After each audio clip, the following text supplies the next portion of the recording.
तो यार next part है ये मूवी का, अभी तो इमोशनल कर दिया है इन्होंने। प्ले करें? हाँ यार प्ले कर।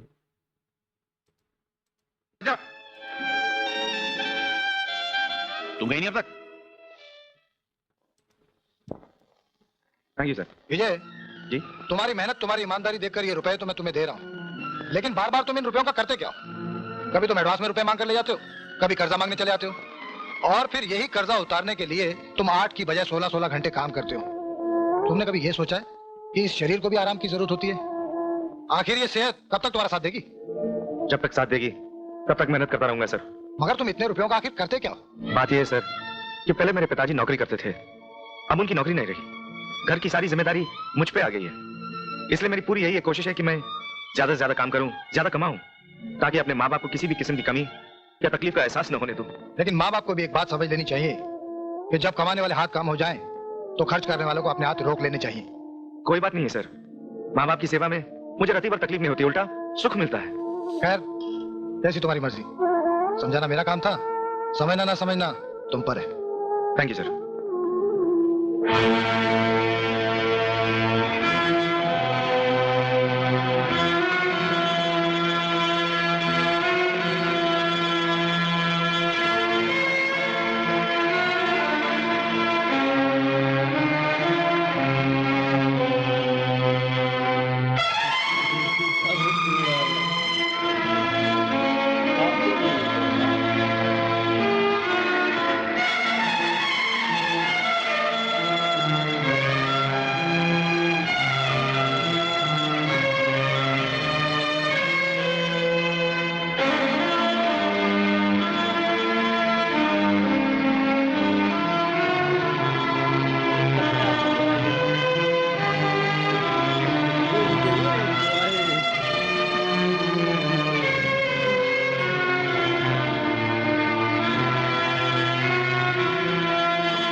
अरे इसकी तो नस छूट गई है।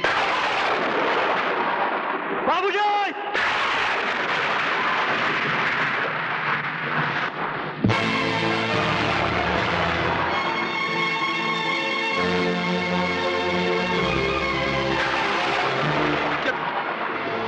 रुक जाइए बाबूजी, मत हाथ लगाइए मेरे भाई की लाश को। क्या मैं अपने बेटे की? मर गया आपका बेटा। नहीं, मेरा बेटा नहीं मर सकता।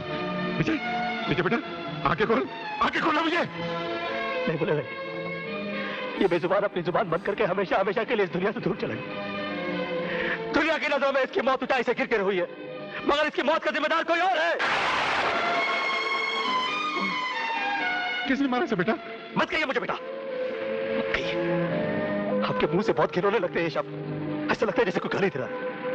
क्योंकि आप सिर्फ पैसे से प्यार करते हैं, अपने आप से प्यार करते हैं, अपने घर से प्यार करते हैं, अपने मतलब से प्यार करते हैं। बेटा किस जानवर को कहते हैं, उसका प्यार क्या होता है ये आपको मालूम नहीं है। मेरा ये भाई सुबह से शाम तक आपकी सेवा करता रहा, आपने इसकी हैसियत से बढ़कर इससे सेवा की उम्मीद की, और सेवा के मैदान में अंधाधुंध दौड़ते दौड़ते जब ये ठोकर खा के मुंह के ऊपर गिरा, तो हमेशा के लिए मौत की गोद में चला गया। मेरा ये भाई मरा नहीं है, इसे मारा गया है, खून हुआ है इसका, और ये खून आपने किया है, अपने वफादार बेटे के खूनी है आप। और हाँ, इसकी लाश भी आपके काम आ सकती है। चीर फाड़ करने वाले अस्पतालों में लाशें भी खरीदी जाती है। ले जाकर बेटी अपने बेटे की लाश को। ये जा रहा है, ये जा रहा है, जाते जाते अपने बेटे की जिंदगी की आखिरी इंस्टॉलमेंट वसूल कर लीजिए। भेज डालिए इसे।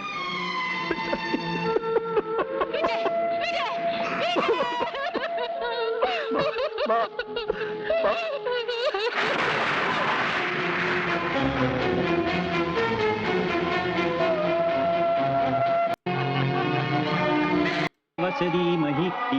ये बच्चा अपने बाप की जिम्मेदारियों का बोझ अच्छी तरह संभाल सके। लो बेटा।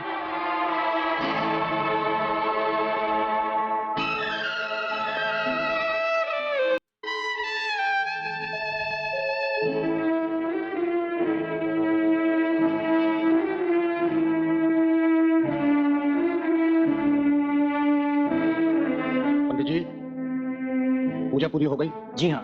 सपना, अच्छा बेटे, चलो अपने घर।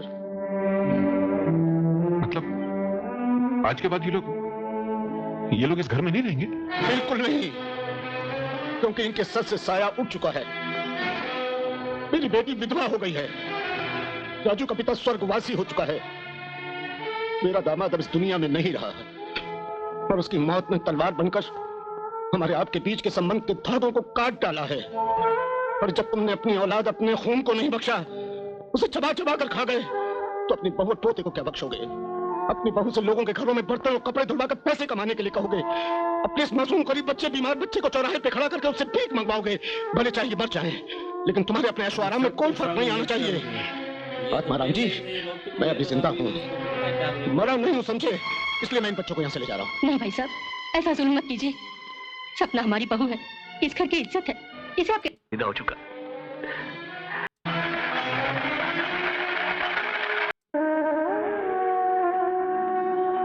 जाए, उनकी हिम्मत को तोड़ता रहा, अपने स्वार्थ और अपने गरज के खातिर अपने परिवार और अपनी औलाद को कुचलता रहा, और अपने इस वफादार बेटे को अपनी फरमाइशों के खातिर बलि चढ़ा दिया।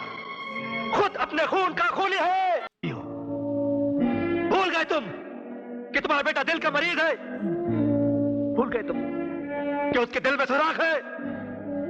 भैया, तुम्हारे जन्म कम पड़ जाएंगे, मगर बाबूजी की फरमाइशें कभी कम नहीं होंगी। ऐसा इंसान जिसने एक नन्हे बच्चा को यतीम कर दिया, उसे कड़ी से कड़ी सजा मिलनी चाहिए, कड़ी से कड़ी सजा। इसका फैसला हम करेंगे। जरूर करना बेटा, जरूर करना। मेरे साथ इंसाफ मत करना। मैं मुजरिम हूँ, मैं गुनहगार हूँ, मुझे मेरे किए की सजा जरूर देना बेटा। क्या हुआ? क्या बात है? तुम ठीक तो हो ना?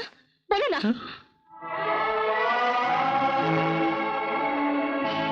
लक्ष्मी, आज मुझे पहली बार एहसास हुआ है कि अपने बेटे का खून मैंने किया। मैं अपने बेटे का कातिल हूँ। मेरा बेटा मेरे कारण इस दुनिया से चला गया, अब मैं उसका कातिल हूँ।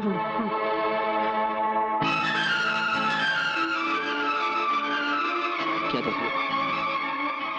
तेरे बाबूजी की राह देख रही हूँ। रामलाल जी के यहाँ गए हैं बहू और पोते को लाने के लिए। बाबूजी भाभी और अजय को ला ले। नहीं बेटे, तेरे बाबूजी बदल गए हैं। ऐसा लगता है बेटे की चिता की आग में उनकी सारी बुराइयां जल गई।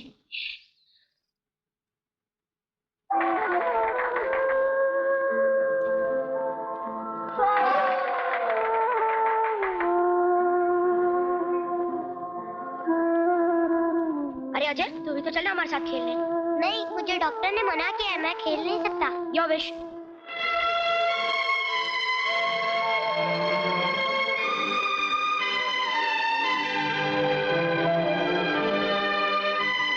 राजू बेटा,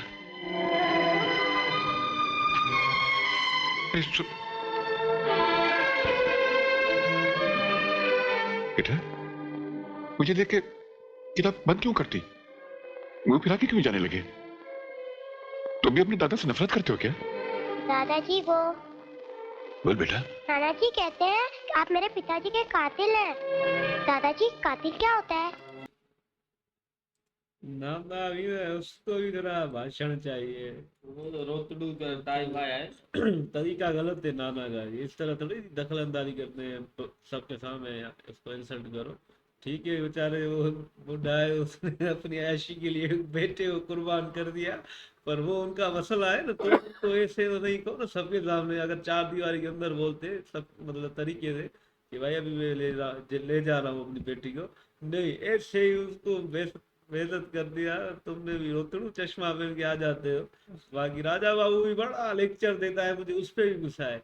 तुमने क्या उखाड़ लिया है? तुमने तो कुछ किया ही नहीं। चेक मिल रहा था वो भी नहीं लिया उस लड़की से। साले तो तू चेक लेता तो थोड़ी मदद हो जाती है। बस आया है बड़ा बाबूजी को ऐसे कह रहा है। हाँ, वो चेक लेता तो बड़ी सपोर्ट घर वालों को मिल जाती। हरामी इधर नाटक करता है, बड़ा भाषण देता है, ये बाबूजी है, ये गरीब दोस्त बड़ा हरामी। अभी इसको होश आया साले को। और वो नाना जी बच्चों को क्या सिखाता, ये कातिल है। साले तू क्या है भाई, तू भी अच्छा काम थोड़ी किया है। घर पर अपने दामाद को सपोर्ट करते ना, इतने अमीर थे कातिल ये सारे ही है, एक दूसरे के ही है ना सारे ये। गरीब दोस्त तो क्या करे, वो तो अपनी ख्वाहिशों के लिए था ना भाई, वो तो ऐसा करता रहता, रोतड़ू भी झाड़ता रहता है, वो भी मदद करता है ना, ऊपर राजा बाबू वो भी साला झक मारता रहता है, उसका तो कोई कारनामा हमने तो देखा ही नहीं है। रोतड़ू ने आज गलत कर दिया, सबके सामने उसकी चिता को आग लगा रहे हैं, ये वही वहां पर भाषण देने आए मेरी बेटी चलो, ये तो रोतड़ू का गलत काम किया है ना, ये तो